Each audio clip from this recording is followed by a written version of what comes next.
dipuja, dipuji, diagungkan oleh orang lain. Berbagai faktor alasan orang lain memuja dirimu, hal itu bisa terjadi karena ilmu yang kau bawa, harta yang kau bawa, jabatan, kedudukan, kehormatan yang kau bawa. Sungguh nista bagi seseorang yang hatinya gemar alias suka manakala dipuja seseorang.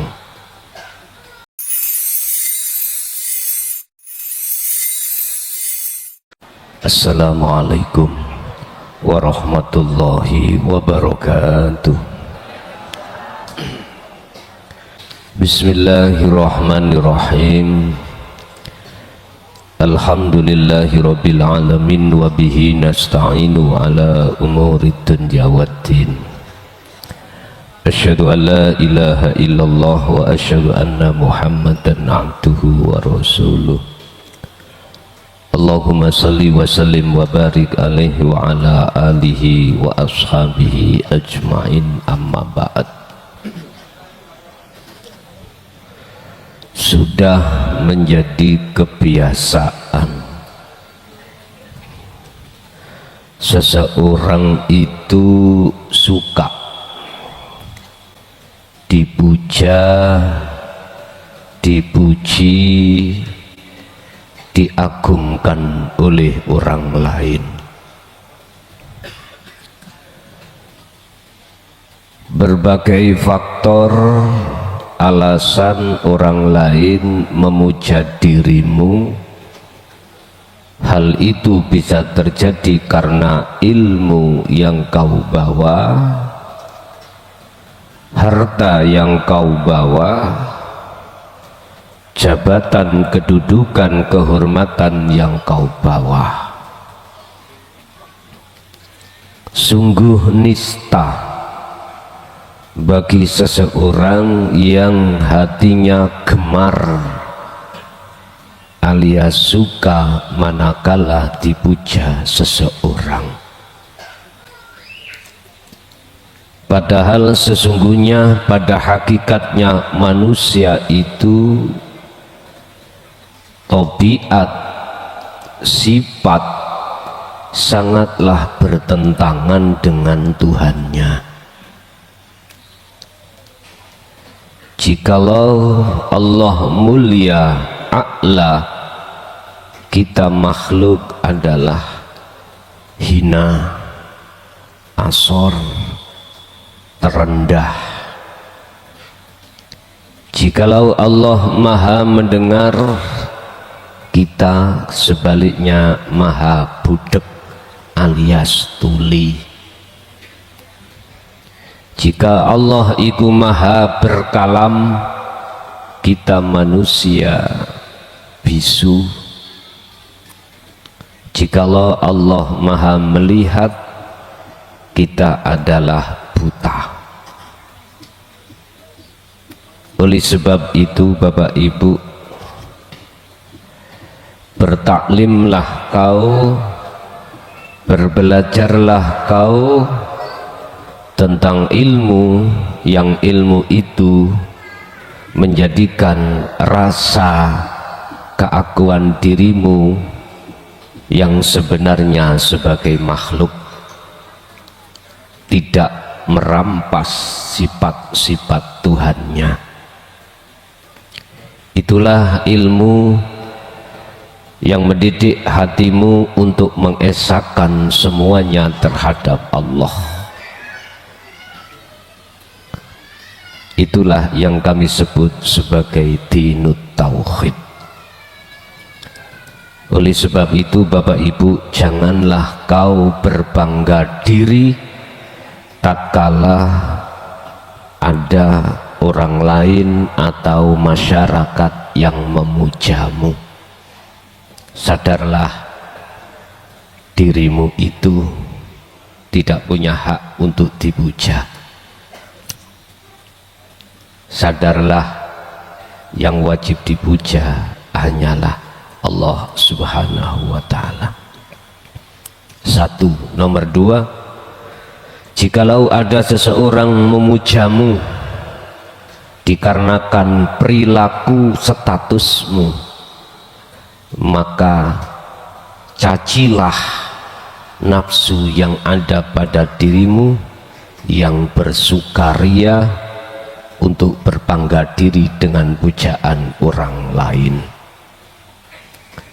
Hal itu bisa terjadi di dalam dirimu manakala hatimu ada satu kesadaran, jikalau kita makhluk sesungguhnya bersifat tiada, bersifat bisu, tuli, buta, lemah, miskin, dan lain sebagainya.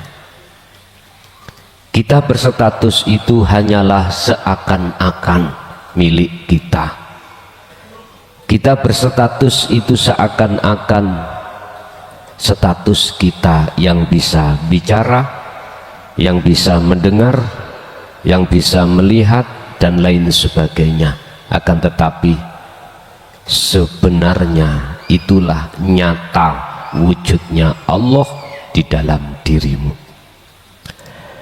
Berkenaan dengan materi kita malam hari ini adalah janganlah kau suka dengan pujaan orang lain.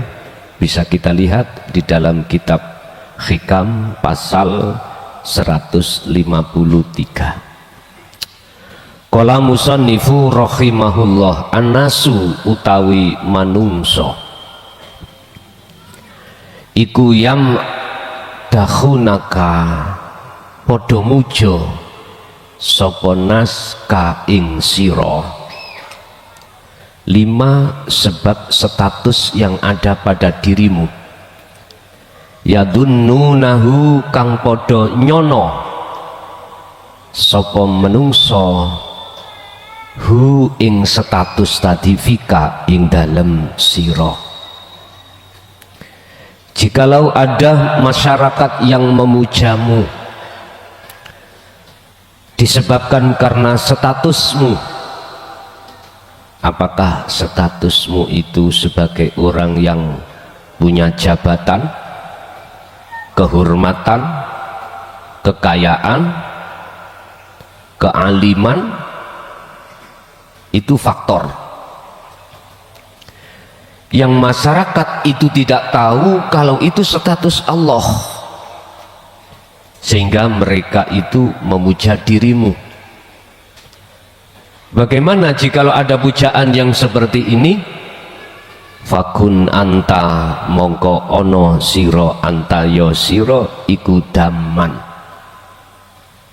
Cacilah, paidulah linafsika maring nafsu iro. 5 tak lamuhu, 5 krono opo tak lamuhu kang ngerteni sirohu ing mafiha ing dalam nafsu iro.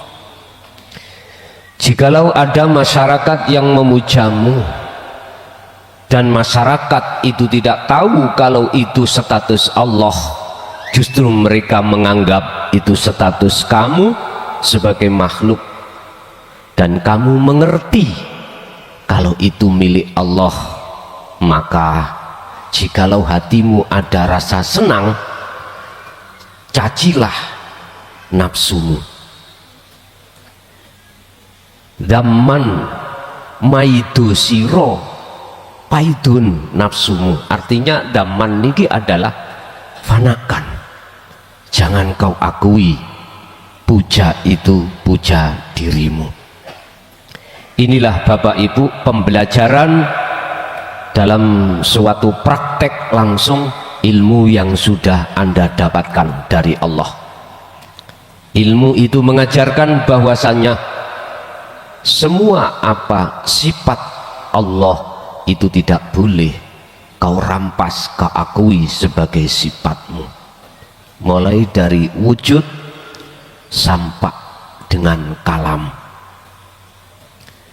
Itu sebetulnya sifat Allah. Lah mengapa ada diri kita? Sebetulnya itu wujud nyatanya Allah pada dirimu. Bagaimana mungkin Allah dikatakan gaib? Bagaimana mungkin Allah dikatakan samar, nggak nyata? Lawang nyatane Allah itu pada dirimu. Al-mu'minu utawi mukmin kang sejati, yaitu iman yang sudah ihsan. Orangnya disebut muhsin, statusnya disebut ihsan. Iku idza mudiha takalane den puji sapa mukmin, istahya mongko atine isin sapa mukmin iku minallahi saking Allah.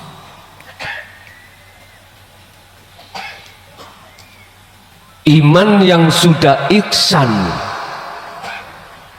dalam setiap hambanya apabila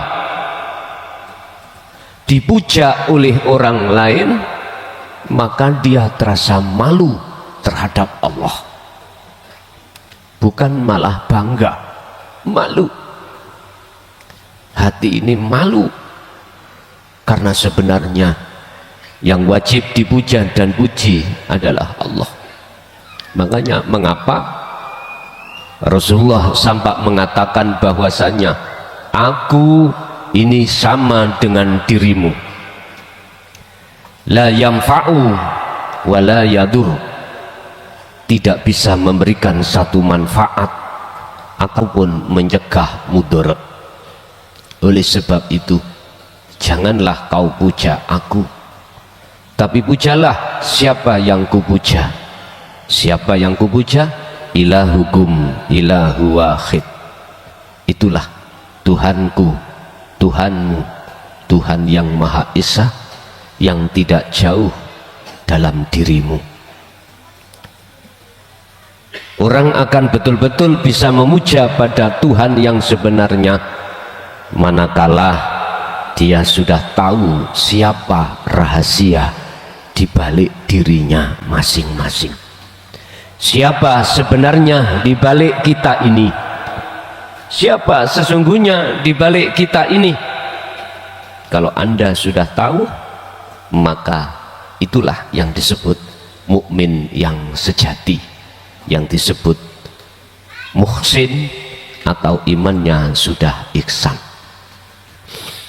Ayusnah ing yen to den lem-lem alaihi ing atase mukmin biwasfin kelawan satu sebab sifat la yasaduhu kang ora ningali sapa mukmin hu ing sifat min nafsihi saking awak dhewene mukmin.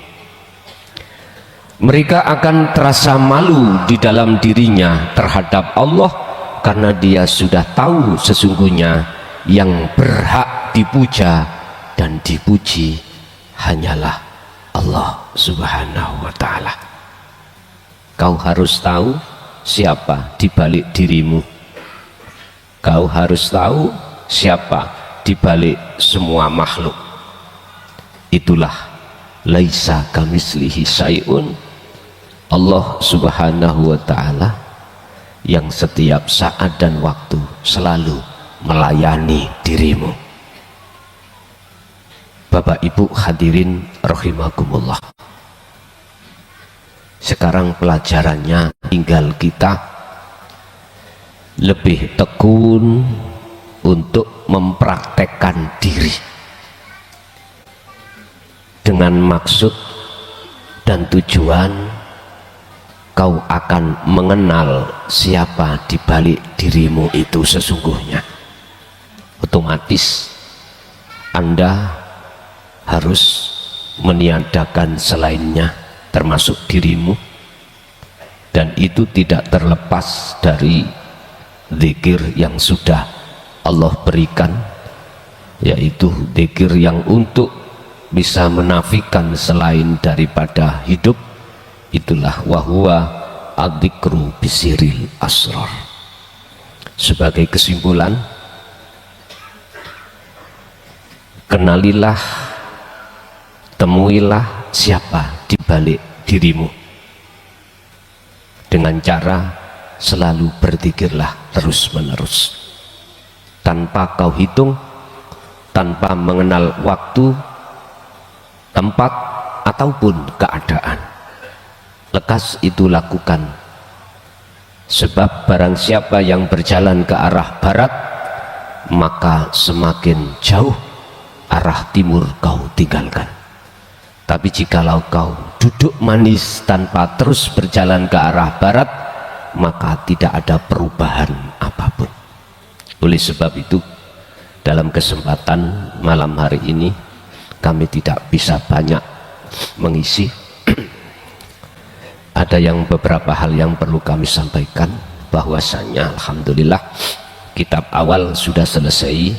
Insya Allah tanggal 26 itu bisa dikirim di pondok untuk persiapan pemula-pemula, khususnya sasi Ramadan. Nanti jikalau 1 Ramadan itu jatuh tanggal 1 Maret, berarti tanggal 28 Februari hari Jumat, berarti sudah mulai ngaji Ramadan. Sekali lagi, jikalau 1 Ramadan jatuh di tanggal 1 Maret, maka akhir Februari tanggal 28 itu mulai pengajian Ramadan bisa dimulai, berarti malam hari. Jadi bagi saudara-saudaraku yang ingin bermukim, silahkan. Yang mengikuti di live streaming silahkan, yang duduk juga silahkan. Di mata Allah nilainya sama. Sekali lagi, di mata Allah di antara 3 hal tadi sama. Al ilmu bila amalin kasajarin bila thamarin. Walaupun kau datang di majelis, bermukim di majelis, ilmu sudah kau dapatkan, tapi jikalau dengan alasan repot dan repot, akhirnya ilmu itu tidak kau praktekkan, maka laksana kau menanam satu pohon, tapi pohon tidak membuahkan buah-buahan. Laksana seperti itu. Al-Fatihah.